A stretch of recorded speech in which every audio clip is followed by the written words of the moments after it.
بسم الله الرحمن الرحيم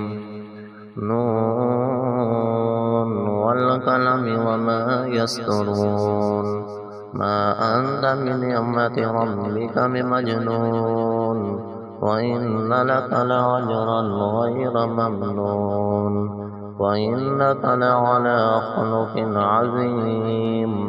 فسنبصر ويبصرون بأيكم المفتون إن ربك هو أعلم بمن ضل عن سبيله وهو أعلم بالمهتدين فلا تطع المكذبين ودوا لو تدهن فيدهنون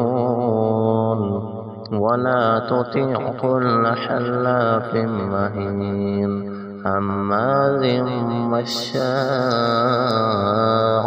بنميم مناع للخير معتد عسيم عتل بعد ذلك ذنيم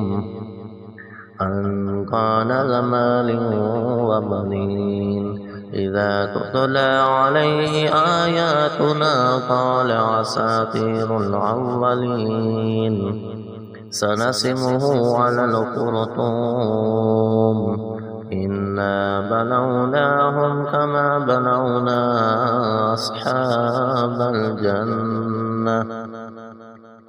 إذا أقسموا لا يسلمنها مصبحين ولا يستثنون فتطاف عليها طائف من ربك وهم نائمون فأصبحت كالصريم فتنادوا مصبحين أن اغدوا على حرثكم إن كنتم صارمين فانطلقوا وهم يتخافتون ألا يدخلنها اليوم عليكم مسكين وغدوا على حرد قادمين فلما رأوا قالوا إنا لضالون بل نحن محرومون هذا أوسطهم ألم أقل لكم لولا تسبحون قالوا سبحان ربنا إنا كنا ظالمين فأقبل بعضهم على بعض يتلاومون قالوا يا ويلنا إنا كنا طاغين عسى ربنا أن يبدلنا خيرا منها إنا إلى ربنا راغبون فذلك العذاب ولعذاب الآخرة أكبر لو كانوا يعلمون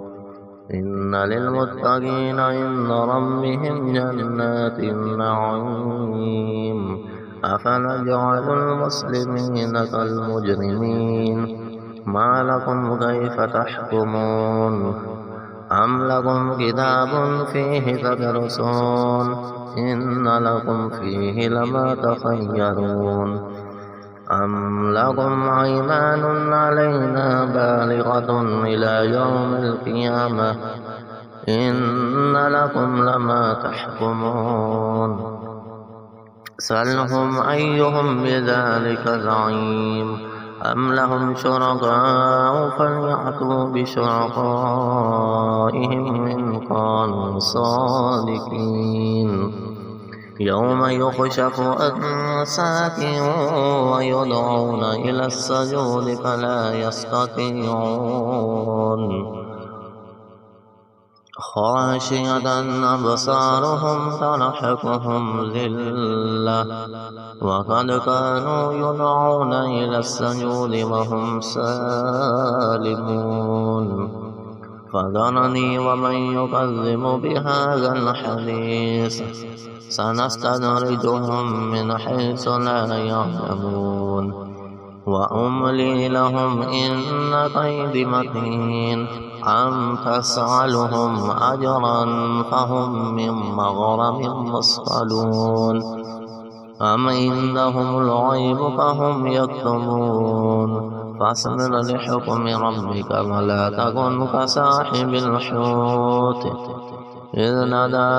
وهو مكظوم لولا أن تداركه نعمة من ربه لنبذ بالعراء وهو مذموم فاجتباه ربه فجعله من الصالحين وإن يكاد الذين كفروا ليزلقونك بأبصارهم لما سمعوا الذكرى ويقولون إنه لمجنون وما هو إلا ذكر للعالمين.